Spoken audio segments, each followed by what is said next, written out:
segunda gravação, né, na segunda aula, que a gente falou do Bucer, segundo o livro do Carl Lewis, ele interpreta ali o Bucer como aquele historiador, aquele pensador da história, sujeito que via como único princípio a continuidade, né?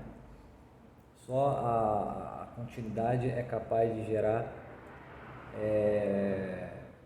uma consciência histórica, que é justamente a tradição, certo? E no trabalho do historiador existe ali um caráter de seleção, né? Escolha daquilo que é, né, vamos dizer, mais apetecível, né? Aquilo que tem uma maior ênfase, vamos dizer assim, para aquele que está interessado na história. Então, Bucer já é mais ou menos um contemporâneo ali do Marx, do mesmo século, mas ele, segundo o Carl Lewis, ele é já né, vamos dizer, um sábio velho europeu, né, sensato, meio que pragmático, né, não admitia um sentido final da história, né, como um desenvolvimento progressivo em vista de uma perfeição ideal a ser atingida no futuro. Não, via apenas como o único princípio da história. Poderíamos até dizer que o sentido próprio da história por Bucer é essa continuidade, né? Nem o mero prosseguir das coisas, né, aleatório, e nem mesmo o desenvolvimento progressivo em vista de um fim, né? Quando Carl Lewis pula, né, de Bucer para Marx, ele já dá ali mais ou menos as linhas gerais da interpretação materialista da história, segundo ele. E a primeira coisa notável no Karl Marx, segundo o Carl Lewis, é a absorção que ele faz, né, de toda a história, um processo econômico que vai caminhar até uma revolução mundial, né, uma renovação da sociedade em termos mundiais, né? Então, a história vai ser absorvida dentro desse processo econômico. O processo econômico vai ser a linha mestra para explicar o desenvolvimento da história, né? Segundo o Karl Marx. Então, o principal significado da perspectiva histórica do Marx, você já vai encontrar numa tese de doutorado dele, do ano de 1841. Era uma tese sobre a filosofia da natureza do Epicuro e Demócrito, se não me engano. Marx vai falar, né, sobre o surgimento dessa filosofia do Epicuro e Demócrito, nessa sua tese doutoral. Ele vai falar justamente o motivo que levou a existir tal filosofia, né? Segundo ele, a filosofia, vamos supor que ele chama de epigônica, né, seria o quê? Uma consequência necessária da própria consumação daquela filosofia que a gente chama hoje de tradicional, né? A filosofia mais objetiva, mais contemplativa, que surgiu ali da tríade Sócrates, Platão e Aristóteles. Então, na medida em que essa filosofia se consumou, né, ou se completou, se fixou de alguma forma dentro do cenário histórico-filosófico da Grécia Antiga, a consequência dessa fixação, dessa consumação, é justamente uma espécie de revolução do pensamento, ou seja, que é quando, através aí desses pensadores, Epicuro, Demócrito, vai haver o quê? Uma espécie de fuga, né, das abstrações filosóficas que você encontra em Platão e Aristóteles, em busca de um outro eixo, de um outro elemento, né, de conhecimento, ou num outro plano de conhecimento, que atenderia a uma necessidade de mudança, vamos dizer, uma mudança no sentido revolucionário, né? Então, o fato dos céticos, né, virem depois do Aristóteles, esse grande movimento aí dos céticos, filósofos céticos, atende a essa ânsia, essa necessidade de quase que dialética, né? Marx, como um discípulo, né, de certo sentido, do Hegel, a necessidade dialética. Então, tipo assim, você chegou num patamar aqui na filosofia que só lhe restou o quê? Seguir o mestre. Não, mas nós não queremos seguir o mestre, a gente quer coisas novas. Então, o indivíduo tenta inovar a tal ponto que ele busca outros elementos, né, para poder lançar ali no terreno do pensamento uma nova filosofia, né? Seria uma sede, uma ânsia por novidade. Então isso acontece ali nessas filosofias dos céticos gregos. E Marx traz isso daí para a era moderna, né?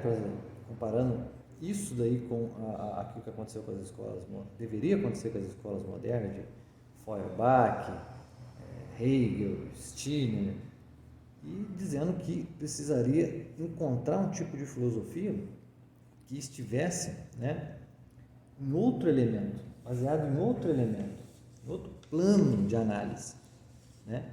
E esse elemento seria a praxe político-econômica. Então,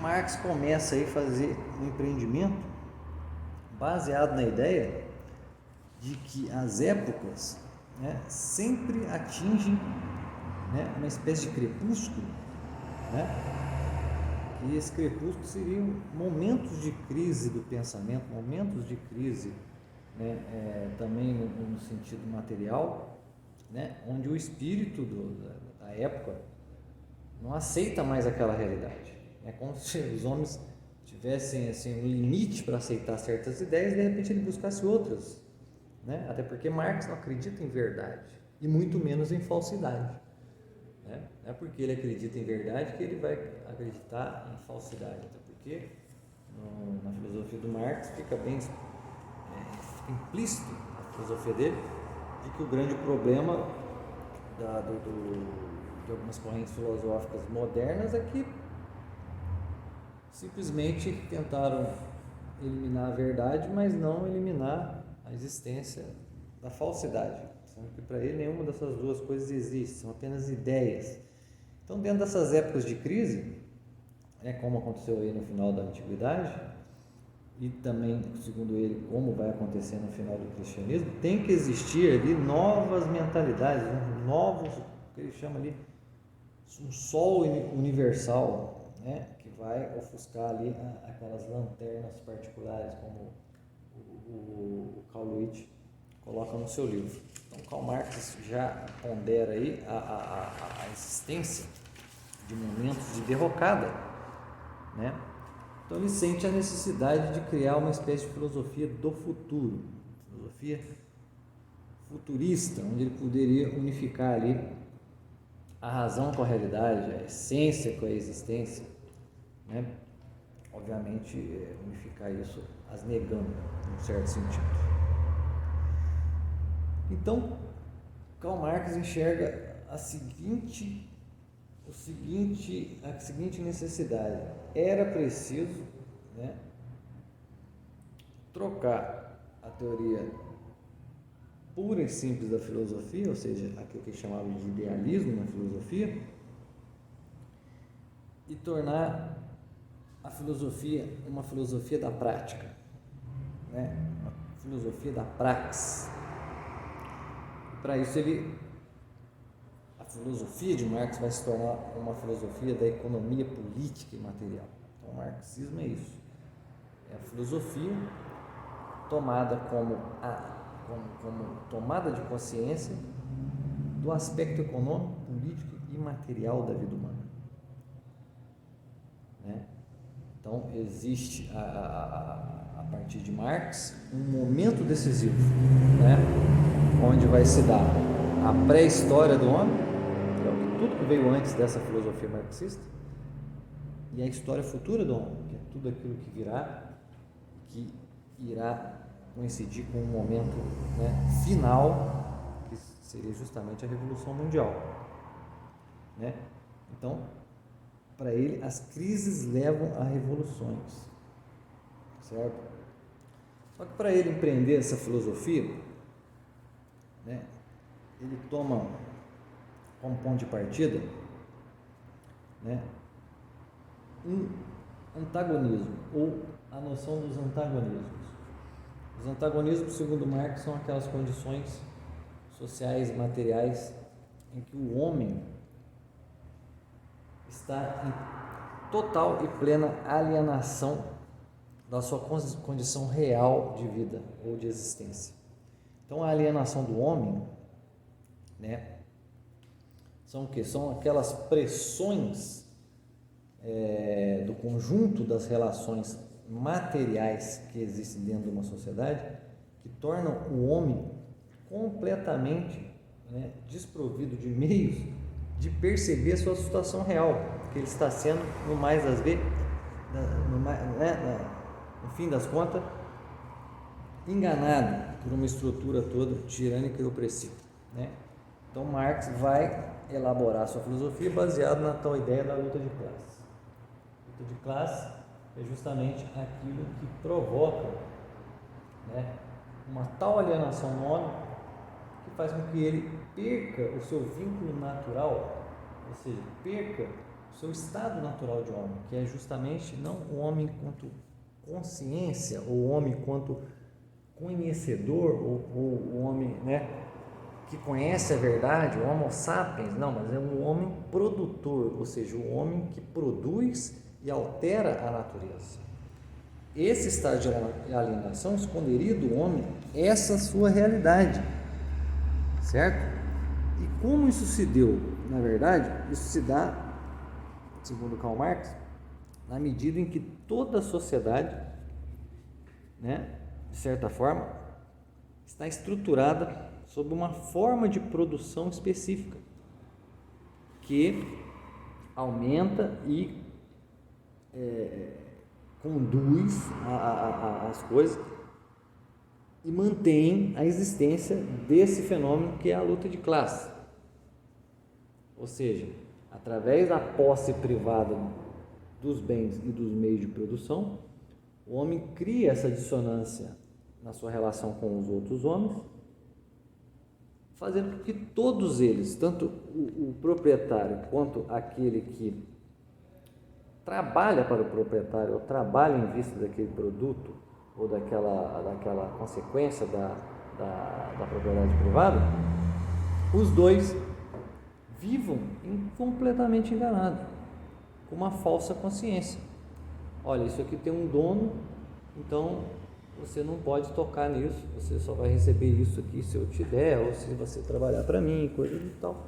Então ele vai dizer que toda a sociedade, né, toda a história humana é marcada por esse tipo de relações. Claro que em cada fase, segundo uma certa característica, né? Senhor e escravo, mestre e discípulo, e etc. e tal, né? Então, esta alienação do homem é uma alienação baseada na estrutura de produção e de relação material entre todos os homens, certo? Porém, para que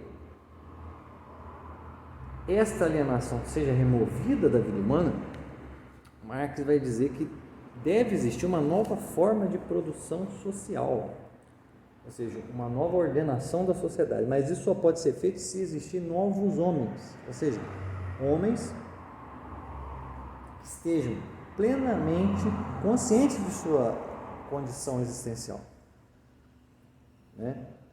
Porque, segundo Marx, o que molda as coisas não é a consciência, né? A consciência não molda os meios produtivos, mas é o contrário.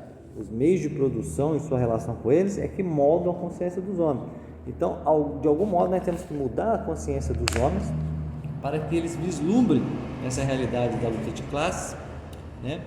Para que a gente crie esse novo homem, certo? Só que, na medida em que as forças da riqueza, né, foram se emancipando e foram se tornando cada vez mais sofisticadas, as forças da riqueza também começaram a gerar e a se tornar fontes de privação, certo? Então, enquanto alguns enriqueciam muito, muitos empobreciam mais ainda.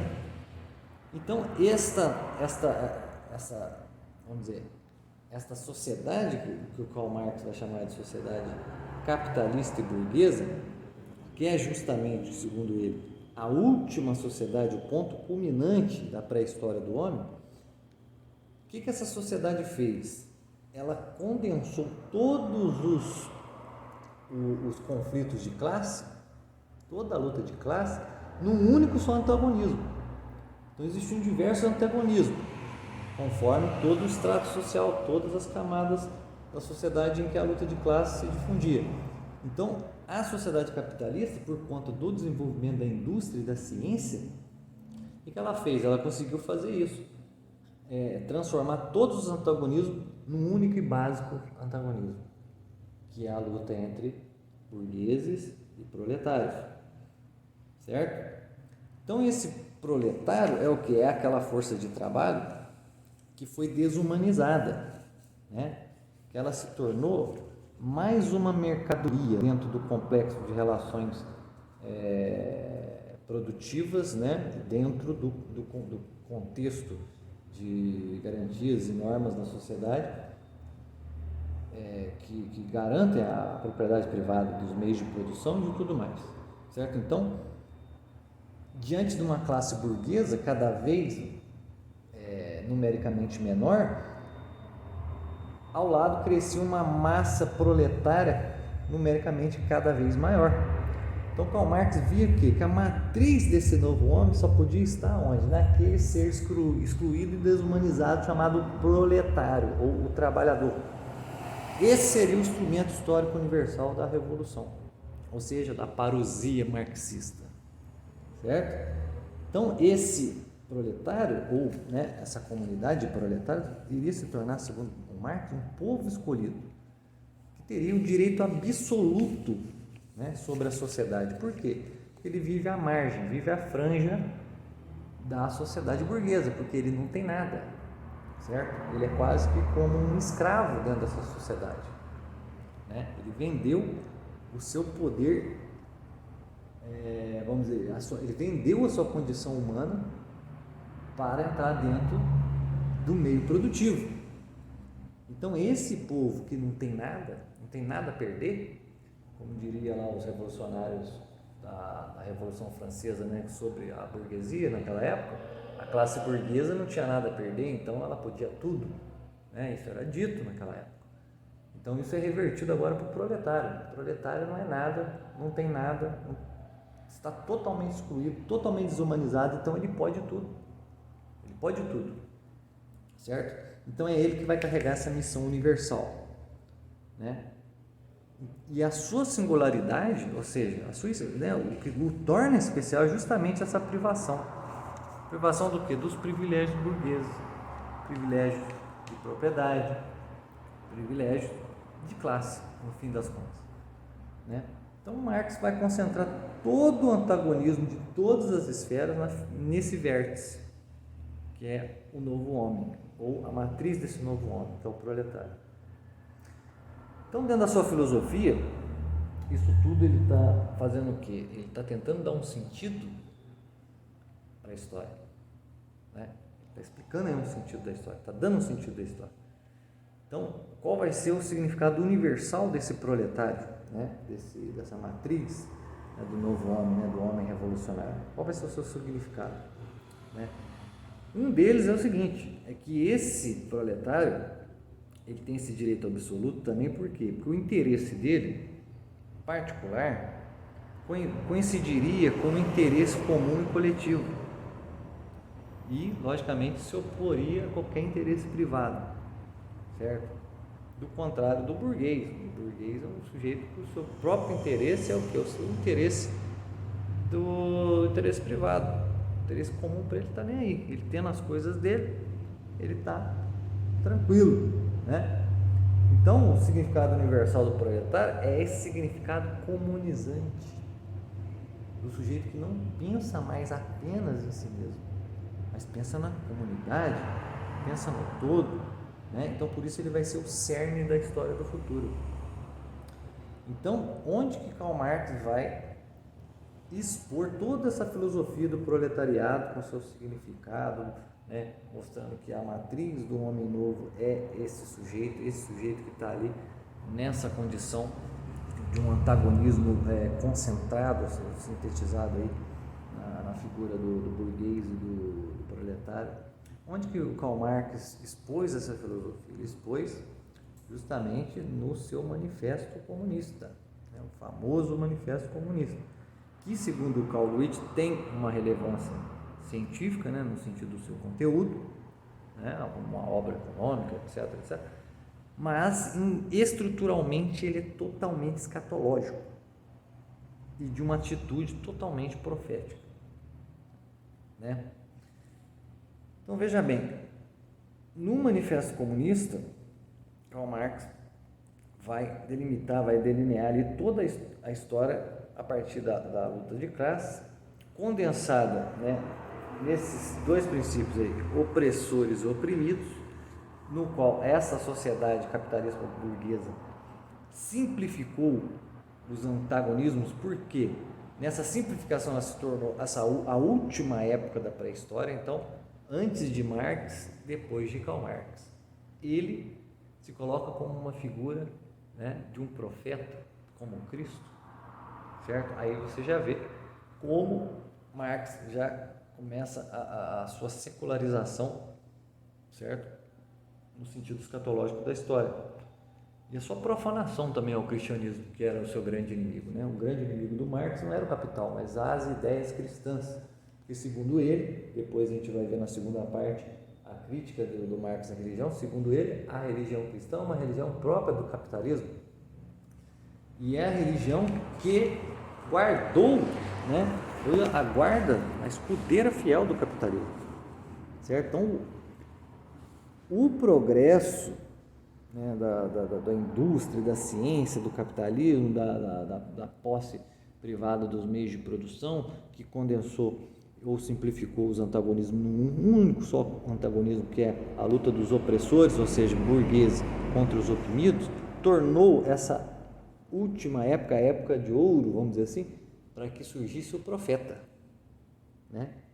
O profeta quer dizer, o progresso de tudo isso daí, dos meios de produção, destruiu as relações humanas, cortou os laços naturais e patriarcais entre os homens, e lançou todo mundo num egoísmo, o egoísmo do salário, o egoísmo do dinheiro, e etc, etc, etc. E vai dizer que as próprias armas da burguesia, ou seja, aquilo que ela se utilizou para poder revolucionar constantemente os seus meios produtivos e cada vez crescendo ainda mais como classe e ganhando cada vez um poderio maior, acabam por se voltar contra ela. Por quê? Porque na medida que a burguesia se desenvolvia, também se desenvolveu paralelamente aquele seu antagonista, ou a sua antítese, que é justamente o proletário, né? Então, o revolucionar da produção, né, a superprodução epidêmica do capitalismo, que começa a procurar, né, através do mercado global, se expandir para áreas cada vez mais distantes, onde pegando bárbaros e primitivos e pessoas, né, de todos os cantos do mundo, né, criou uma imensa massa de classe trabalhadora. Então Karl Marx vai falar, olha só, essa classe trabalhadora, o que ela precisa? Ela só precisa tomar consciência da sua desumanização, tomar consciência de que ela foi desumanizada pela classe burguesa, né, detentora dos meios produtivos e criadora de ideologias, né, supraestruturais para manter o status do qual ela se serve. Então, através dessa tomada de consciência e de uma espécie de organização, essa classe poderia tomar o quê? Um rumo político. Ou seja, rumo político no sentido de ter uma ação ordenada, uma ação em vista dessa organização que está penetrada por uma espécie de consciência. A consciência do quê? Dessa missão universal. A prova disso que o Karl Marx dá é a seguinte, vamos dizer, o primeiro sintoma que surge, né, desse juízo final da história, né, ele vai dizer que é o quê? Uma parte da burguesia começa a se juntar à classe revolucionária, por entender que a classe revolucionária é justamente a classe detentora de uma missão transcendental. Mas transcendental não no sentido místico religioso, transcendental no sentido de revolucionário, né? De transformação do estado atual da humanidade num estado de maior perfeição, né? De direcionamento em vista do sentido último da história, o sentido materialista da história, que é justamente a revolução mundial, que a gente poderia comparar com o quê? Com a parousia, com a volta do Cristo, né? Karl Marx se coloca ele quase como um profeta, né? Que antes do Manifesto Comunista a história era uma história que é uma pré-história, e depois é a história do futuro, a história do desenvolvimento até o dia culminante. Então Karl Marx se coloca como profeta, ele coloca como Cristo, né? Profanamente se coloca como Cristo.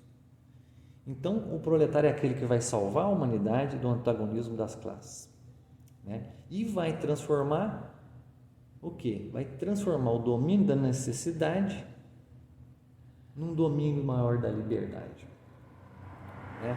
Então, se antes toda a sociedade, através do trabalho, através do esforço, através da organização, da estruturação, etc., visava o quê? A manutenção das necessidades vitais e básicas, agora não. O domínio não vai ser mais das necessidades. Todo o trabalho, toda a sociedade vai ser baseada no quê? No domínio da liberdade, uma suposta liberdade, uma mobilidade social baseada em última análise do quê? No poder de associação. Não vai ter mais aquelas antigas lutas de classe, aqueles antagonismos de classe, nada disso. Vai existir uma livre e mútua associação entre os seres humanos dentro de um reino universal, terrestre, um reino de Deus na Terra, um reino de Deus sem Deus, certo? Então, a tese materialista, a explicação materialista da história, sem nada que transcenda, né, os limites da matéria e do aqui e agora, onde nada é verdadeiro e também nada é falso, né, tudo é uma ilusão idealista, né? A tese materialista vai ser o quê? Vai ser o cerne, vai ser o cérebro dessa revolução mundial, certo? E tudo o mais que não está dentro desse conceito materialista da história vai ser o quê? Superestrutura, ilusões idealistas. Então, qual que vai ser, segundo Marx, a maior ilusão idealista? A religião, porque é a religião que dá o conjunto e a estrutura de valores permanentes dentro do conjunto social, que mantém a prática reprodutiva do quê? Da propriedade privada, da posse que é a posse dos meios de produção, da matéria produtiva, da revolução dos meios e dos instrumentos de trabalho. Tudo isso daí vai ser o quê? Vai ser mantido pela força coercitiva da religião, da ideologia. Então vamos lá. Karl Marx, ele lança na sua filosofia toda essa interpretação. Mas o Carl Luit vai dizer o seguinte: quem lê o livro vai perceber, vai ver que é bem claro. O Manifesto Comunista tem uma historinha secreta. A historinha secreta do Manifesto Comunista, que está implícito no Manifesto Comunista, é o seu total espírito religioso e profético, certo? Por exemplo, a exploração, né? Como Karl Marx, né, sendo, né, uma obra científica, como todo mundo fala, né, empírica, né, segundo dados empíricos, não tem nada de ideológico, é só uma constatação material das coisas. De onde Karl Marx tirou a noção de exploração? Bom, a noção de exploração subsiste um juízo ético. Por exemplo, Aristóteles, acerca da escravidão, ele tinha um juízo ético, segundo o qual era válido a escravidão. Já em Santo Agostinho, também tinha um juízo ético, sobre o qual a escravidão era um malefício que poderia ser mitigado pela caridade cristã. Então, a própria noção de exploração que está entranhada na ideia de luta de classe, entranhada na ideia de antagonismos radicais entre oprimidos e opressores, ali subjaz um juízo ético. De onde saiu esse juízo ético? É porque Karl Marx acreditava que o mal radical da pré-história era essa exploração. E qual é o mal radical, vamos dizer, do homem, segundo um espírito religioso, um espírito do profetismo judaico e cristão? O mal radical da nossa existência é o pecado. Então, Karl Marx, o que ele faz aí? Ele seculariza o pecado e chama o pecado de exploração, que atinge e abrange uma dimensão moral no homem e atinge e abrange uma dimensão também intelectual. Então, a exploração, ela faz o quê? Ela diminui intelectualmente o homem e moralmente o homem, ela desumaniza o homem. Então, esse é o grande pecado, Então, nós já temos aí o povo eleito, o proletário, temos aí o profeta, Karl Marx, temos aí o credo do profeta, que é a tese materialista expressa na filosofia do Manifesto Comunista. Agora temos aí o pecado original, que é a exploração. Então, Karl Lueger vai dizer, a verdadeira força motriz do Manifesto Comunista, o que é? 3 coisas. Duas: o messianismo e o profetismo judaico. A ideia messiânica da espera de uma salvação futura. O profetismo judaico, na figura daquele que vem e traz a boa nova para a humanidade. Olha, tudo vai melhorar, tudo vai se transformar num estado de eterna perfeição. Então, temos aí o último antagonismo, que é a condensação, ou a sintetização, a simplificação de todos os conflitos de classes anteriores na figura dos oprimidos e opressores, dos burgueses e dos proletários. O último antagonismo, ele é o quê? Uma caricatura, uma secularização da luta final entre quê? Cristo e o anticristo. Missão do proletariado é uma caricatura, uma secularização do quê? Do povo escolhido, sua função redentora. E a transformação do domínio da necessidade em domínio da liberdade? Ela é uma caricatura e uma secularização do quê? Da civitas terrena em relação à civitas dei. Então, a cidade de Deus, a Jerusalém celeste, o profeta Isaías, é o Estado comunista, o Estado final, a revolução final, a renovação final. E o domínio da necessidade é o quê? A civitas terrena, é o capitalismo, é a luta de classes, é o domínio do egoísmo, é o domínio da posse dos meios produtivos, da noção de propriedade. Certo? Então, a história de salvação do Marx, aliás, a interpretação da história de Marx é uma história de salvação, porém, em termos de economia social. Certo? É isso que Karl Lueger passa ali.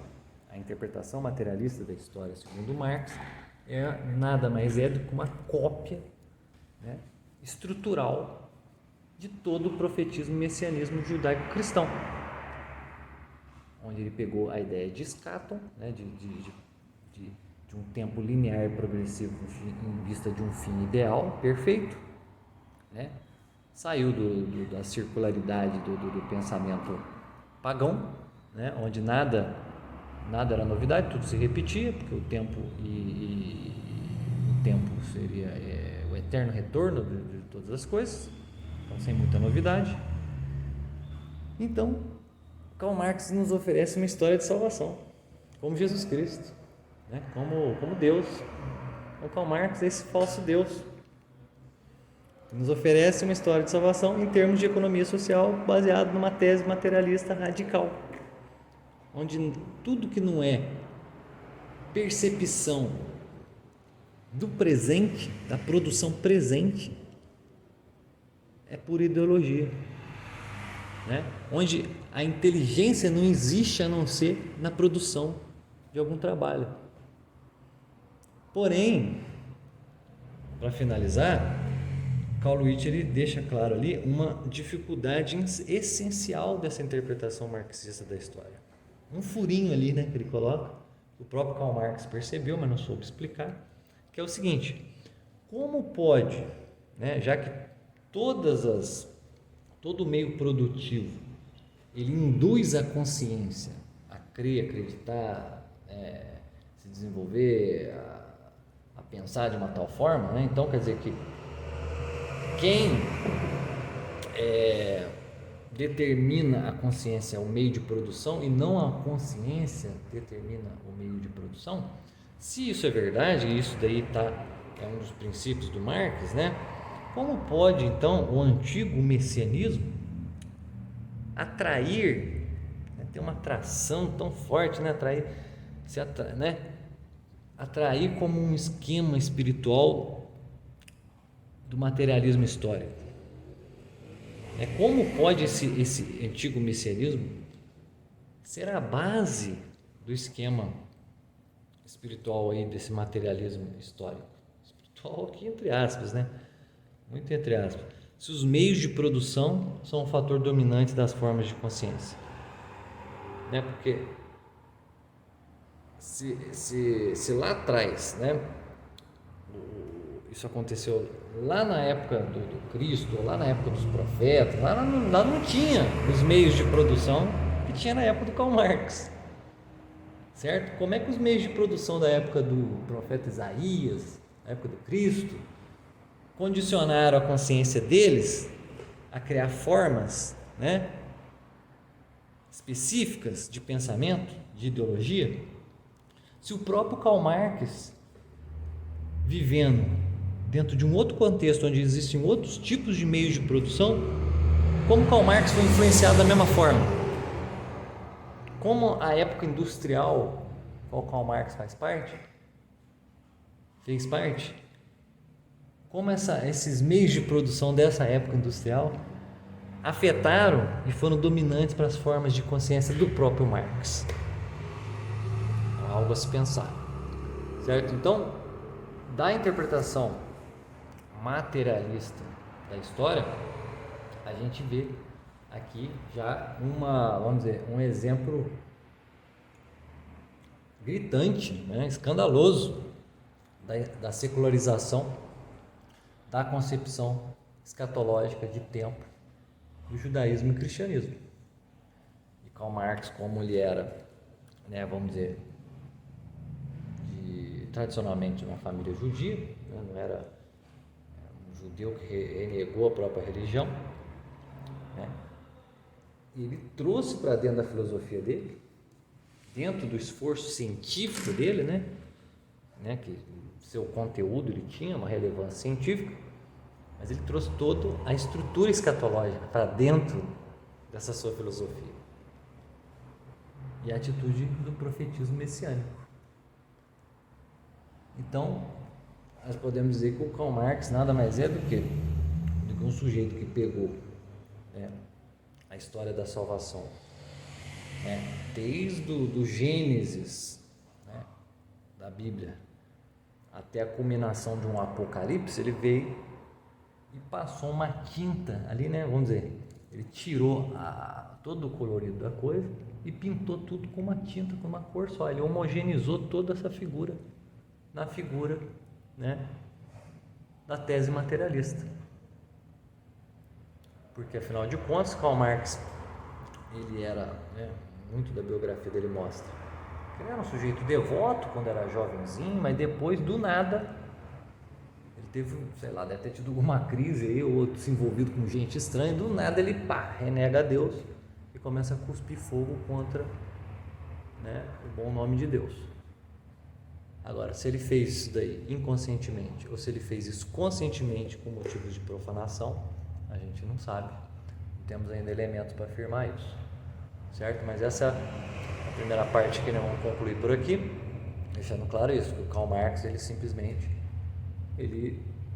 copiou ou vulgarizou e corrompeu a visão escatológica da concepção de história e de tempo da visão judaico-cristã e tentou criar isso em moldes filosóficos materialistas, certo? Depois a gente vai ver na segunda parte, que deve ser mais curtinha, a crítica de Marx à religião, que vai dar para amarrar tudinho aqui e entender bem esse capítulo aqui, essa parte sobre o Karl Marx, beleza? Então, até a próxima e valeu!